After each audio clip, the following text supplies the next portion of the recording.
So hello guys, welcome back to my channel. আজকে আমি আমার চ্যানেলে প্রথম ইনভেস্টিং রিলেটেড ভিডিও অ্যাড করতে চলেছি। তো প্রথম টপিকটা হবে ইন্ডেক্স ফান্ড নিয়ে। তো আজকে আমরা দেখব ইন্ডেক্স ফান্ড কী এবং ইন্ডেক্স ফান্ডের মেন কনসেপ্টটা কী। তো আমেরিকার একজন বিখ্যাত ইনভেস্টর ছিল জন বগল।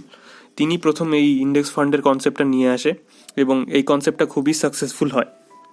তো ইন্ডেক্স ফান্ড একটা প্যাসিভ ফান্ড, আর প্যাসিভ ফান্ড যেহেতু দু ধরনের হয়, একটা ফান্ড দু ধরনের হয় actually, active funds and passive funds.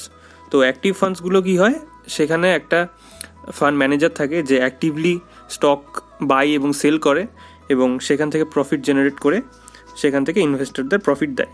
এটা অ্যাক্টিভ ফান্ড এবং এই ফান্ডগুলোর এক্সপেন্স রেশিও খুব বেশি হয়, তুলনামূলক ইন্ডেক্স ফান্ড থেকে 1-1.5% বেশি হয়, প্রায় 2% মতো এক্সপেন্স রেশিও থাকে।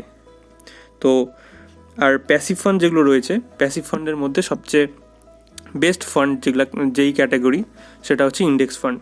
এক্সপেন্স রেশিও খুবই কম থাকে, কারণ এখানে কোনো ম্যানেজার থাকে না যে অ্যাক্টিভলি ম্যানেজ করবে। জাস্ট এটা একটা ইন্ডাইসের মধ্যে স্টকগুলোকে ওয়েটেজ হিসেবে ফেলানো থাকে। তার মানে আমাদের ইন্ডিয়াতে নিফটি রয়েছে আর সেন্সেক্স রয়েছে, একটা এনএসি এবং একটা বিএসসির ইন্ডেক্স, মানে ন্যাশনাল স্টক এক্সচেঞ্জের ইন্ডেক্স হচ্ছে গিয়ে নিফটি, আর বম্বে স্টক এক্সচেঞ্জের ইন্ডেক্স হচ্ছে গিয়ে সেন্সেক্স।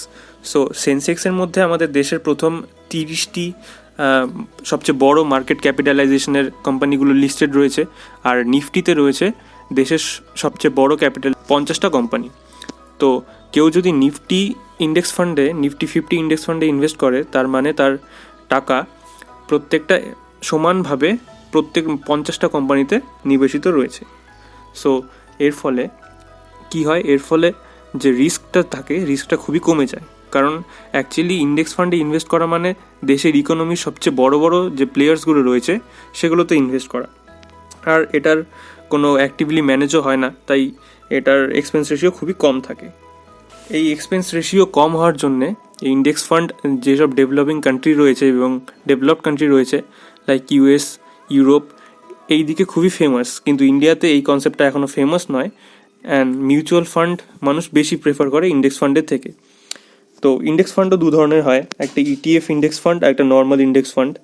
সো ইটিএফ ইন্ডেক্স ফান্ডগুলো যেমন Reliance Sensex ETF, HDFC Sensex ETF, এগুলোতে এসআইপি হয় না। অ্যাকচুয়ালি সিস্টেমেটিক ইনভেস্টমেন্ট প্ল্যান, যাকে আমরা এসআইপি বলি, সেটা শুধুমাত্র normal index fund, mutual fund এগুলোতেই হয়, ইটিএফ ইন্ডেক্স ফান্ডে হয় না। তো কেউ যদি নিজের টাকা ইনভেস্ট করতে চায় এবং সে যদি ঠিকঠাক সময় দিতে না পারে এবং সে অ্যাক্টিভলি তার স্টকস বাই এবং সেল করার সময় দিতে না পারে, তাহলে তার জন্য বেস্ট অপশন থাকবে ইন্ডেক্স ফান্ডে ইনভেস্ট করা। সেটা লামসাম হতে পারে, সেটা এসআইপিও হতে পারে, এবং তারপর নির্দিষ্ট সময়ের জন্য সেটাকে গ্রো হতে দেওয়া এবং কম্পাউন্ডিংকে কাজে লাগিয়ে ওয়েলথগুলো বিল্ড করা।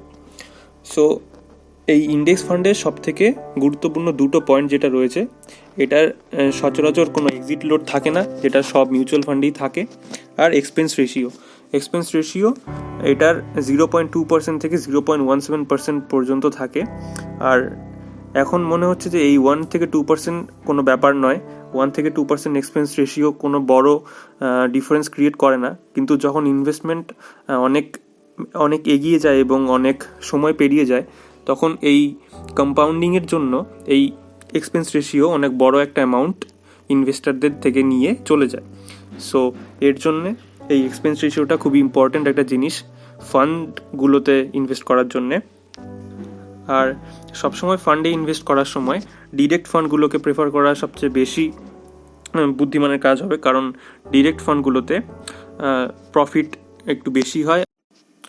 সো এখন আমরা চলে আসবো কয়েন অ্যাপে, যেটা জিরোধার অ্যাপ। তো আমি অনেক দিন ধরে ইনভেস্টিংয়ের জন্য জিরোধা ইউজ করছি, তোমরা চাইলে জিরোধা ইউজ করতে পারো, আর নিচে আমি রেফারেল লিঙ্কটা দিয়ে দেবো ডেসক্রিপশনে। সো সেখান থেকে তোমরা জয়েন করতে পারো আর ইনভেস্টিং জার্নি শুরু করতে পারো।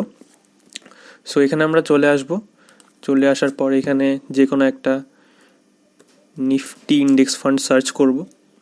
ইউটিআই নিফটি ইন্ডেক্স ফান্ড এখানে সবার প্রথমে রয়েছে। সো এটাকে সিলেক্ট করার পর এখানে দেখা যাচ্ছে এক্সপেন্স রেশিও 0.2%। এটা সবচেয়ে ইম্পর্টেন্ট জিনিস, এক্সপেন্স রেশিও, এটা সবসময় কনসিডার করা উচিত ফার্স্ট প্রেফারেন্স হিসেবে। আর এক্সিট লোড 0%, যেটা জেনারেলি 0%ই থাকে ইন্ডিয়াতে যেসব ইন্ডেক্স ফান্ড রয়েছে সেগুলোর ক্ষেত্রে। আর এগুলোর ভেরি হাই রিস্ক দেখাচ্ছে, কারণ সবচেয়ে বড় বড় মার্কেট ক্যাপের কোম্পানিগুলোতে টাকাগুলো ইনভেস্ট করা থাকে, কিন্তু যখনই কোনো কোম্পানি তার মার্কেট ক্যাপিটালাইজেশন কমে যায় তখনই সে সেই লিস্ট থেকে বাদ পড়ে যায় এবং নেক্সট সবচেয়ে বড় ক্যাপিটালাইজেশনের যেসব কোম্পানি রয়েছে তাকে অ্যাড করা হয় এই 50টা কোম্পানির মধ্যে। সো এটা চলতেই থাকে, এটা কন্টিনিউয়াসলি চলতেই থাকে। এইভাবেই নিফটি ইন্ডেক্স ফান্ড কিংবা সেন্সেক্স ইন্ডেক্স ফান্ডগুলো কাজ করে।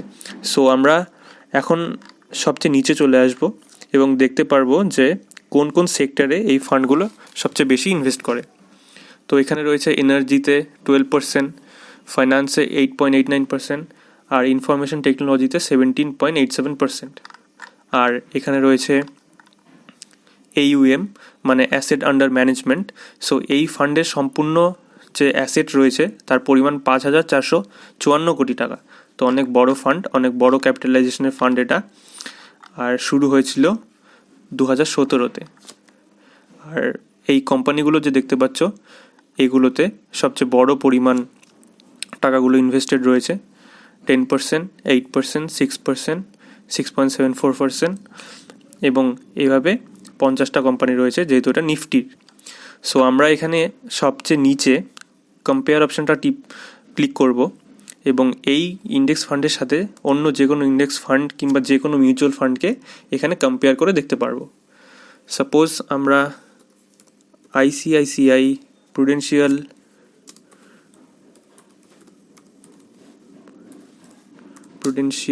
নিফটি ইন্ডেক্স ফান্ডকে সিলেক্ট করলাম। তো এখানে আমরা দেখতে পারবো যে সব ইন্ডেক্স ফান্ডগুলোই মোটামুটি সেম পারফরমেন্স দিয়ে আসছে এবং একদম সেম চার্টে ক্লোজ হয়ে আছে দুটো ইন্ডেক্স ফান্ডই, জাস্ট ডিফারেন্সগুলো বোঝা যাচ্ছে না। সো এখানে সম্পূর্ণ চার্টটা তোমরা দেখতে পাচ্ছ, যেটা UTI আর ICICI প্রুডেন্সিয়াল ইন্ডেক্স ফান্ডের কম্প্যারিজন। সো আশা করি এই ছোট্ট ভিডিওটি দিয়ে তোমরা বুঝতে পেরেছো যে ইন্ডেক্স ফান্ডের কী এবং কনসেপ্টটা সম্বন্ধে তোমাদের একটু আইডিয়া হয়েছে। সো নেক্সট ভিডিওতে কী কী টপিকের উপর ভিডিও বানানো উচিত তোমরা নিচে সাজেস্ট করো, আর চ্যানেলটিকে সাবস্ক্রাইব করে দিও, আর ভিডিওটি ভালো লাগলে লাইক করো।